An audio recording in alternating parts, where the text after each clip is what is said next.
कि ये जो आप ढूंढ रहे हैं कि ये भूपेंद्र यादव जी के घर पर कौन कौन बैठक कर रहे हैं, इससे आसान काम ये है कि आप अपने रिपोर्टर को या किसी को ये कहें कि वो बताए कि ममता जी के साथ कौन कौन एमपीज हैं। उसके बाद जो नहीं मिल रहे वो आप फिर उस स्टोरी को वहां से शुरू कीजिए। जी नहीं, आप ठीक कह रहे हैं, तो वो उधर भी काम हो रहा है।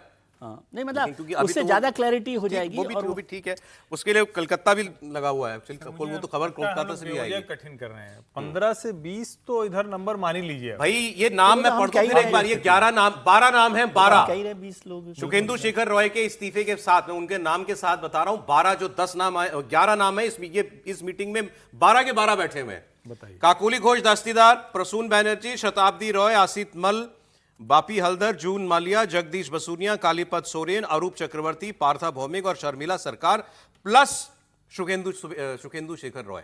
ये होते हैं 12 सांसद। टोटल 43 में से 12 की तो फोटो आ गई है, और क्या बचा? 43 है लोकसभा राज्यसभा दोनों मिला करके टीएमसी के सांसद। ये बताइए, आप लोग इतनी देर से ममता जी की बात नहीं कर रहे, उनका मन लग रहा होगा वहां? भाई वो सोनिया जी के बगल आपने बड़ा उससे कहा, बड़ा सम्मान मिल गया। बोल रहे हैं कि जैसे 5-7 मिनट पे कोई ममता जी वहां थोड़ी जाने वाली हैं। कॉन्स्टिट्यूशन क्लब में और भूपेंद्र जी के घर में 5-7 मिनट नहीं, वो वही बात कह रहे हैं जो मैं कह रहा हूं कि कोई ये देखिए, ये नियति है। ये 1 किलोमीटर की दूरी पर बैठे हुए हैं ममता जी और उनके पार्टी के सांसद। सांसद बीजेपी नेता के घर में बैठे हैं। ये तो साफ दिखा रहा है ना कि उनकी जो पकड़ है अपनी पार्टी पे, अपने सांसदों पे, अपने विधायकों पे और बाकी पार्टी के कार्यकर्ताओं पे, वो टूट गई हुई है, वो पकड़ रही नहीं है। तो उसी का अंजाम है। और दूसरा पर ये बात देखनी होगी कि केवल 12 सांसद क्या इस तरह से, जिसमें कुछ राज्यसभा बाकी लोकसभा हैं, क्या उस तरह से पार्टी जो है वो टूट पाएगी? क्या उस तरह से अलग हो पाएंगे? ये हो गया, इसका मतलब वो इंतजाम पूरा हो गया। इसलिए मैंने कहा कि केवल उनको देख लीजिए कि ममता जी के साथ कौन है, बाकी सब लोग इधर है, वो आपको दिख रहे हैं, कुछ नहीं दिख रहे हैं। अगर तो 20 देखिए, और भी तो हैं जिनके फोन बंद हैं। हाँ, वही अगर 20 लोकसभा के सांसद जो हैं वो अलग हो जाते हैं, जैसे कि आ रही थी बातें कि 20 सांसद अलग हो जाते हैं, तो बड़ा साफ है कि वो फिर अलग गुट बनेगा। और फिर वो जो है इस लिस्ट में एक ही आदमी है, असित मल से गूगल भी कर सकते हैं वैसे हम, ये राज्यसभा की हैं कि लोकसभा की ये पता नहीं, लेकिन बाकी सबकी कॉन्स्टिट्यूएंसी है, तो वो 10 नाम तो पक्के लोकसभा के हैं। इसमें अगर शब्द छोड़ दीजिए, असित मल कहां से, एक बार ये भी पता नहीं कर रहा हूं, इसमें अगर शब्द छोड़ दीजिए कि अगर ऐसा हो रहा होगा 20 बीजेपी और वो सब लोगों की रिस्क है ना इसमें इन्वॉल्व, लोकसभा एमपीज में एंटी डिफेक्शन की, इसलिए वो 20 ये भी लोकसभा के हैं, ये भी लोकसभा के 11 लोकसभा सांसद हैं, कह रहा हूं उसको सारे लोकसभा हैं। आप 20 ही मानकर चलिए, तो 20 अलग हो जाएंगे तो अलग गुट बन जाएगा फिर। नहीं, इसमें अगर छोड़ दीजिए, आप तो इतने लंबे समय से पॉलिटिक्स कर रहे हैं, मैं फिर भी इसका मतलब है कि पॉलिटिक्स में आप जितने समय से, मैं उसी की बात कर रहा हूं, पॉलिटिक्स में कुछ भी सर्टेन नहीं होता। एनीवे इनकी राय है, आप कह रहे हैं 2/3 हो गए, 20 हो गए, 20 हो गए। इसको इसलिए मैंने कहा कि आप वहां पर केवल देख लीजिए कि कितने लोग हैं, उसके अलावा इधर है वो टाइम लगता है, कई बार लोग कहां पर हैं, कई लोगों की हिम्मत उस समय सामने आने की नहीं होती।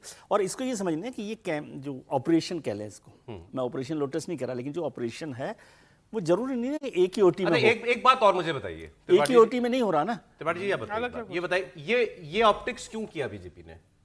ये काम साइलेंटली भी हो सकता था, ये मीडिया के साथ हो रहा है, सामने हो रहा है। ये उस दिन हो रहा है जब इंडिया गठबंधन की मीटिंग चल रही है। आप आम आदमी पार्टी के राज्यसभा वाला याद कीजिए वक्त, कुछ नहीं हुआ, सीधे खबर आई, एक प्रेस कॉन्फ्रेंस कर रहे हैं राघव छड्डा, उस वक्त खबर आई कि ये सारे के सारे टूट के जा रहे हैं, कोई ऑप्टिक्स नहीं लगी किसी को, ये तो सब कुछ खुले में हो रहा है। बिल्कुल इसीलिए खुले में हो रहा है। एक तो ये कि जो अभी विजय जी को इनके मित्र थे जिनसे वो कुछ बात कर रहे थे, आज सोचिए कि ये पूरा दिन क्या था, पूरा दिन था कि जो विपक्षी गठजोड़ है उसकी बैठक होगी, उसमें चर्चा क्या होती कि भाई ठीक है, ममता जी ने कहा, फलाना जी ने ये कहा, स्टालिन आए क्यों नहीं आए, विजय आए क्यों नहीं आए, आम आदमी पार्टी, अब उन सब की चर्चा खत्म है। और जरा आप मनोवैज्ञानिक तौर पर सोचिए, इसी दिल्ली में वो सांसद, ठीक है ममता जी उठकर नहीं आएंगी ज्वाइन करने बीजेपी, लेकिन 1-1.5-2 किलोमीटर की दूरी पर उनकी पार्टी के सारे सांसद भारतीय जनता पार्टी के मंत्री भूपेंद्र यादव के घर में बैठे हुए हैं। मनोवैज्ञानिक तौर पर ममता बनर्जी किस तरह टूट रही होंगी। और भले उनको मैं कह रहा हूं ना कि आपने कहा बड़ी प्रतिष्ठा दे दी सोनिया जी ने अपने बगल बिठा के, अब प्रतिष्ठा तो कितनी मिल रही, लोकतंत्र में तो सारी प्रतिष्ठा जो नंबर होते हैं, नंबर गेम, आपके नंबर पर होते हैं। अब आपके जो लोकसभा और राज्यसभा के सांसद है वो भाजपा के नेता के यहां बैठे हुए, ये तस्वीरें चल रही हैं। अब जैसे आपने कहा ना कि हमारे पास फोटो तो पहले आ गई थी, नाम बाद में आए, अब ममता जी को तो नाम भी बाद में नहीं आए होंगे, जैसे ही फोटो दिखी होगी सबका नाम पता चल गया होगा। तो उनके आप मना स्थिति समझिए, मतलब उनके सामने फोटो आई होगी मोबाइल पे, अब वहां को कह रहा है कि विपक्षी लोगों को सबको मिलकर एक साथ लड़ना चाहिए, उनके सामने वो आ गया। अब उसके बाद वो क्या करेंगे, वो उनका अपनी तो- पार्टी बचाए। उनका तो मन बहुत खट्टा हुआ इस वक्त। मन मतलब वो एकदम से मनोवैज्ञानिक दबाव बना, मीटिंग- और ये भी और पॉलिटिक्स का है। राहुल गांधी कितने खुश हो रहे होंगे। नहीं, राहुल जी का थोड़ा अलग है मामला।